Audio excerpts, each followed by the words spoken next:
Did you know the Bible talks about a giant with 6 fingers on each hand and 6 toes on each foot? Yeah, it sounds like something out of a sci-fi movie, but it's straight out of Scripture. 2 Samuel 21:20 says, "And there was again war at Gath, where there was a man of great stature, who had 6 fingers on each hand and 6 toes on each foot, 24 in number, and he also was descended from the giants." This wasn't just a tall guy. He was a literal descendant of giants, just like Goliath. In fact, Gath was the home of Goliath, and this 6-fingered giant was part of the same bloodline. The Bible calls them Rephaim, and some were so massive and intimidating that Israel's enemies used them as warriors to inspire fear. And get this, verse 21 says, "This man defied Israel, just like Goliath did, but he didn't last long." The verse continues, "And Jonathan the son of Shimei, David's brother, struck him down." So once again, a young warrior from David's family stood up to a monstrous enemy and won. Why does this matter? Because the Bible isn't afraid to mention things that sound strange or even impossible.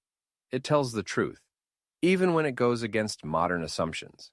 People ask, why would the Bible mention something like this? Simple, because it actually happened. And it's not just this one verse. Deuteronomy 3:11 says, "For only Og the king of Bashan was left of the remnant of the Rephaim.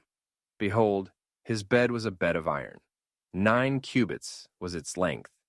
That's over 13 feet long." These giants weren't myths. The Bible records them in multiple places, from Genesis to Numbers to Joshua and beyond.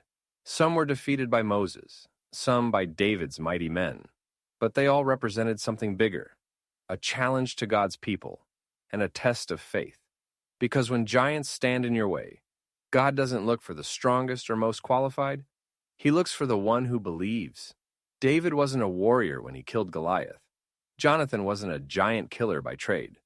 But both were used by God to take down monsters that terrified others. So yeah, the Bible mentions a 6-fingered giant, because even freakish enemies fall before the living God. If you enjoyed learning about the Bible, make sure to like, subscribe, and drop a comment about what story you want to see next.